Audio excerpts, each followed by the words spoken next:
নমস্কার, আমি অমৃতা। আমার চ্যানেলে আপনাদের স্বাগত। আজ আপনাদের পড়ে শোনাব বিভূতিভূষণ বন্দ্যোপাধ্যায়ের লেখা একটি গল্প, জলসত্র।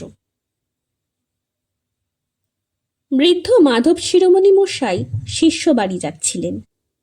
বেলা তখন একটার কম নয়। সূর্য মাথার ওপর থেকে একটু হেলে গিয়েছে। জ্যৈষ্ঠ মাসের খররৌদ্রে বালি গরম, বাতাস একেবারে আগুন। মাঠের চারিধারে কোনো দিকে কোনো সবুজ গাছপালার চিহ্ন চোখে পড়ে না। এক আধটা বাবলা গাছ যা আছে তাও পত্রহীন। মাঠের ঘাস রোদ পোড়া কটা। ব্রাহ্মণের কাপড় চোপড় গরম হাওয়ায় আগুন হয়ে উঠল, আর গায়ে রাখা যায় না। এক একটা আগুনের ঝলকের মতন দমকা হাওয়ায় গরম বালি উড়ে এসে তার চোখে মুখে তীক্ষ্ণ হয়ে বিঁধছিল। জ্যৈষ্ঠ মাসের দুপুরবেলা এ মাঠ পার হতে যাওয়া যে ইচ্ছে করে প্রাণ দিতে যাওয়ার সামিল, এ কথা নবাবগঞ্জের বাজারে তাকে অনেকে বলেছিল। তবুও যে তিনি কারুর কথা না শুনে জোর করেই বেরুলেন, সে কেবল বোধহয় কপালে দুঃখ ছিল বলেই। পশ্চিম দিকে অনেক দূরে একটা উলুখড়ের ক্ষেত গরম বাতাসে মাথা দোলাচ্ছিল। যেদিকে চোখ যায় সেদিকেই কেবল চকচকে খড়বালির সমুদ্র। ব্রাহ্মণের ভয়ানক তৃষ্ণা পেল। গরম বাতাসে শরীরের সব জল যেন শুকিয়ে গেল। জিভ জড়িয়ে আসতে লাগলো। তৃষ্ণা এত বেশি হলো যে সামনে ডোবার পাতা পচা কালো জল পেলেও তা তিনি আগ্রহের সঙ্গে পান করেন। কিন্তু নবাবগঞ্জ থেকে রতনপুর পর্যন্ত প্রায় 4.5 ক্রোশ বিস্তৃত এই প্রকাণ্ড মাঠটার মধ্যে যে কোথাও জল পাওয়া যায় না, তা তো তাকে কেউ বাজারেই বলেছিল। এ কষ্ট তাকে ভোগ করতেই হবে। ব্রাহ্মণ কিন্তু ক্রমেই ঘেমে নিয়ে উঠলেন। তার কান দিয়ে নাক দিয়ে নিঃশ্বাসে যেন আগুনের ঝলক বেরুতে লাগলো। জিভ জোর করে চুষলেও তা থেকে আর রস পাওয়া যায় না। ধুলোর মতো শুকনো। চারিদিকে ধুধু মাঠ খররৌদ্র যেন নাচছে। চকচকে বালিরাশি রোদ ফিরিয়ে দিচ্ছে। মাঝে মাঝে ছোট ছোট ঘূর্ণি হাওয়া গরম বালি ধুলো কুটো উড়িয়ে নাকে মুখে নিয়ে এনে ফেলছে। অসহ্য পিপাসায় তিনি চোখে ধোঁয়া ধোঁয়া দেখতে লাগলেন। মনে হতে লাগলো একটু ঘন সবুজ মতো যদি কোনো পাতাও পাই তাহলে চুষি। জীবনে তিনি যত ঠান্ডা জল খেয়েছিলেন তা এইবার তার একে একে মনে আসতে লাগলো। তার বাড়ির পুকুরের জল কত ঠান্ডা। পাহাড়পুরের কাছারির ইঁদারার জল, সে তো একেবারে বরফ। কবে তিনি শিষ্যবাড়ি গিয়েছিলেন? বৈশাখ মাসের দিন। তারা তাকে বড় সাদা কাঁসার ঘটি করে নতুন কলসির জল খেতে দিয়েছিল। সেই জল একেবারে হিম, খাবার সময় দাঁত কনকন করে। আচ্ছা, এখন যদি সেই রকম এক ঘটি জল কেউ তাকে দেয়? তার তৃষ্ণাটা হঠাৎ বেড়ে গিয়ে বুকের কলজে পর্যন্ত যেন শুকিয়ে উঠল। এ মাঠটাকে এ অঞ্চলে বলে কচুচুষির মাঠ। তার মনে পড়ল তিনি শুনেছিলেন এ জেলার মধ্যে এত বড় মাঠ আর নেই। আগে আগে অনেকে নাকি বৈশাখ জ্যৈষ্ঠ মাসের দুপুরে এ মাঠ পার হতে গিয়ে সত্যি প্রাণ হারিয়েছে। গরম বালির ওপর তাদের নির্জীব দেহ লুটিয়ে পড়ে থাকতে দেখা গিয়েছে। অসহ্য জলতৃষ্ণায় তারা আর চলতে অক্ষম হয়ে গরম বালির ওপর ছটফট করে প্রাণ হারিয়েছে। সত্যিই তো, এখনো তো 2 ক্রোশ দূরে গ্রাম। যদি তিনিও... শুধু মনের জোরে তিনি পথ চলতে লাগলেন। এই পথ হাঁটার শেষে কোথায় যেন এক ঘটি ঠান্ডা কনকনে হিম জল তার জন্য কে রেখে দিয়েছে। পথ হাঁটার বাজি জিতলে সেই জল ঘটিটাই যেন তার পুরস্কার। এই ভেবেই তিনি কলের পুতুলের মতো চলছিলেন। 8 ক্রোশটাক পথ চলে উলুখড়ের বনটা ডাইনে ফেলেই দেখলেন বোধহয় আর 8 ক্রোশ পথ দূরে একটা বড় বট গাছ। গাছটার তলায় কোনো পুকুর হয়তো থাকতে পারে, না থাকে ছায়া তো আছে। বটতলায় পৌঁছে দেখলেন একটা জলসত্র। 4-5টা নতুন জ্বালায় জল। এক পাশে এক রাশি কচি ডাব। এক ধামা ভিজে ছোলা, একটা বড় জায়গায় অনেকটা নতুন আখের গুড়, একটা ছোট ধামায় আধ ধামা বাতাসা, বাঁশের চেরা একটা খোল কাতার দড়ি দিয়ে আর একটা বাঁশের খুঁটির গায়ে বাঁধা। একজন জালা থেকে জল উঠিয়ে চেরা বাঁশের খোলে ঢেলে দিচ্ছে, আর লোকে বাঁশের খোলের এমুখে অঞ্জলি পেতে জল পান করছে। গাছতলায় যারা বসেছিল ব্রাহ্মণ দেখে শিরোমণি মহাশয়কে তারা খুব খাতির করলে। একজন জিজ্ঞাসা করলে, ঠাকুরমশায়ের আগমন হচ্ছে কোথা থেকে? একজন বলল, আহা, সে কথা রাখো, বাবা ঠাকুর আগে ঠান্ডা হন। শিরোমণি মশাই যেখানে বসলেন সেখানে প্রকাণ্ড বটগাছটা প্রায় 2-3 বিঘা জমি জুড়ে আছে। হাতির সুরের মতো লম্বা ঝুড়ি চারিদিকে নেমেছে। একজন তাকে তামাক সেজে দিয়ে একটা বটপাতা ভেঙে নিয়ে এলো নল করবার জন্যে। আহ, কি ঝিরঝির হাওয়া!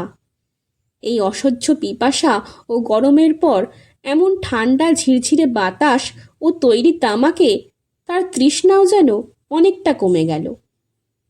তামাক খাওয়া শেষ হলো। একজন বললে, ঠাকুরমশাই, হাত পা ধুয়ে ঠান্ডা হন, ভালো সন্দেশ আছে, ব্রাহ্মণদের জন্য আনা, সেবা করে একটু জল খান, এই রোদে এখন আর যাবেন না, বেলা পড়ুক। তারপর শিরোমণি মশাই জিজ্ঞাসা করলেন, এ জলসত্র কাদের? আগে ওই আমডোবের বিশ্বাসদের, শ্রীমন্ত বিশ্বাস আর নিতাই বিশ্বাস, নাম শুনেছেন? শিরোমণি মশাই বললেন, বিশ্বাস? সদগোপ? আগে না, কলু। সর্বনাশ! নতুন মাটির জ্বালা ভর্তি জল ও কচি ডাবের রাশি দেখে পিপাসার্ত শিরোমণি মশাই যে আনন্দ অনুভব করেছিলেন তা তার এক মুহূর্তে কর্পূরের মতো উবে গেল। কলুর দেওয়া জলসত্রে তিনি কি করে জল খাবেন? তিনি নিজে এবং তার বংশ চিরদিন অশূদ্রে প্রতিগ্রাহী। আজ কি তিনি... ওহ, ভাগ্যে কথাটা জিজ্ঞেস করেছিলেন, নইলে এখনই তো... শিরোমণি মশাই জিজ্ঞাসা করলেন, এ জলসত্র কতদিনের দেওয়া? তা আজ প্রায় 15-16 বছর হবে। শ্রীমন্ত বিশ্বাসের বাপ তারাচাঁদ বিশ্বাস এই জলসত্র বসিয়ে যায়। সে হয়েছিল কি বলি শুনুন। বলে লোকটা সেই কাহিনী বলতে আরম্ভ করলে। আমডোবের তারাচাঁদ বিশ্বাস যখন ছোট, 14-15 বছর বয়স, তখন তার বাপ মারা যায়। সংসারে কেবল 9-10 বছরের একটি বোন ছাড়া তারাচাঁদের আর কেউ ছিল না। ভাই বোনে মাথায় করে কলা, বেগুন, কুমড়ো এইসব হাটে বিক্রি করত, এতেই তাদের সংসার চলত। সেবার বৈশাখ মাসের মাঝামাঝি তারাচাঁদ ছোট বোনটিকে নিয়ে নবাবগঞ্জের হাটে তালশাঁস বিক্রি করতে গিয়েছিল। ফেরবার সময় তারাচাঁদ মাঠের আর কিছু ঠিক পায় না। নবাবগঞ্জ থেকে রতনপুর পর্যন্ত এই মাঠটা 4.5 ক্রোশের বেশি হবে তো কম নয়। কোথাও একটা গাছ পর্যন্ত নেই। বৈশাখ মাসের দুপুর রোদে মাঠ বেয়ে আসতে তারাচাঁদের ছোট বোনটা অবসন্ন হয়ে পড়ল। তারাচাঁদের নিজের মুখে শুনেছি, ছোট বোনটি মাঠের মাঝামাঝি এসে বললে, দাদা, আমার বড় তেষ্টা পেয়েছে, জল খাবো। তারাচাঁদ তাকে বোঝালে, বললে, একটু এগিয়ে চল, রতনপুরের কৈবর্তপাড়ায় জল খাওয়াবো। সেই একটু এগিয়ে মানে 2 ক্রোশের কম নয়।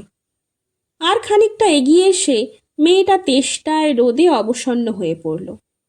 বারবার বলতে লাগলো, ও দাদা, তোর 2টি পায়ে পড়ি, দে আমায় একটু জল। তারাচাঁদ তাকে কোলে তুলে নিয়ে এই বটগাছটার ছায়ায় নিয়ে এসে ফেললে। ছোট মেয়েটা তখন আর কথা বলতে পারছে না। তারাচাঁদ তার অবস্থা দেখে তাকে নামিয়ে রেখে ছুটে জলের সন্ধানে গেল। এখান থেকে 8 ক্রোশ তফাতে রতনপুরের কৈবর্তপাড়া থেকে 1 ঘটি জল চেয়ে এনে দেখে তার ছোট বোনটা গাছতলায় মরে পড়ে আছে, তার মুখে একটা কচুর ডগা। এই বটগাছটা তখন ছোট ছিল, ওরই তলায় অনেক কচু বন ছিল। তেষ্টার যন্ত্রণায় মেয়েটা সেই বুনো কচুর ডগা মুখে করে তার রস চুষেছিল। সেই থেকে এই মাঠটার নাম হলো কচুচুষির মাঠ। তারাচাঁদ বিশ্বাস ব্যবসা করে বড়লোক হয়েছিল। শুনেছি নাকি তার সে বোন তাকে স্বপ্নে দেখা দিয়ে বলতো, দাদা, ওই মাঠের মধ্যে সকলের জল খাবার জন্য তুই একটা জলসত্র করে দে। তাই তারাচাঁদ বিশ্বাস এখানে এই বটগাছ প্রতিষ্ঠা করে জলসত্র বসিয়ে গেছে। সে আজ 15-16 কি 20 বছরের কথা হবে। ঠাকুর মশাই, কচুচুষির মাঠের ও জলসত্র এদিকের সকলেই জানে। বলবো কি বাবা ঠাকুর, এমনও শুনেছি যে মাঠের মধ্যে জল তেষ্টায় বেঘরে পড়ে ঘুরপাক খাচ্ছে। এমন লোক নাকি কেউ কেউ দেখেছে। একটা ছোট মেয়ে মাঠের মধ্যে দাঁড়িয়ে বলছে, ওগো, আমি জল দেব, তুমি আমার সঙ্গে এসো। লোকটা তার কাহিনী শেষ করলে। তারপর বললে, সত্যি মিথ্যে জানি না ঠাকুর মশাই, লোকে বলে তাই শুনি। বৈশাখ মাসের দিন ব্রাহ্মণের কাছে মিথ্যে বলে কি শেষকালে। লোকটা 2 হাতে নিজের কান মলে কপালে 2 হাত ঠেকিয়ে এক প্রণাম করলে। বেলা পড়ে এলো। কত লোক জলসত্রে আসতে যেতে লাগলো। একজন চাষা পাশের মাঠ থেকে লাঙল ছেড়ে বটতলায় উঠল। ঘেমে সে নেয়ে উঠেছে। একটু বিশ্রাম করে সে তৃপ্তির সঙ্গে ছোলা গুড় আর জল খেয়ে বসে গল্প করতে লাগলো। এক বুড়ি অন্য গ্রাম থেকে ভিক্ষা করে ফিরছিল। গাছতলায় এসে সে ঝুলি নামিয়ে একটু জল চেয়ে নিয়ে হাত পা ধুলে। একজন বললে, আব্দুলের মা, একটা ডাব খাবা? আব্দুলের মা একগাল হেসে বললে, তা দেও দেখি মোরে, আজ একটা খাই, মরবো তো খেয়ে। একজন লোক পরনে টাটকা কোরা কাপড়ের উপর নতুন পাট ভাঙা ধপধপে সাদা টুইলের শার্ট, হাঁটু পর্যন্ত কাপড় তোলা, পায়ে 1 পা ধুলো, বটতলা এসে হতাশভাবে ধপ করে বসে পড়ল। কেউ জিজ্ঞাসা করলে, সমীরুদ্দিন মিয়া যে, আজ ছানির দিন ছিল না?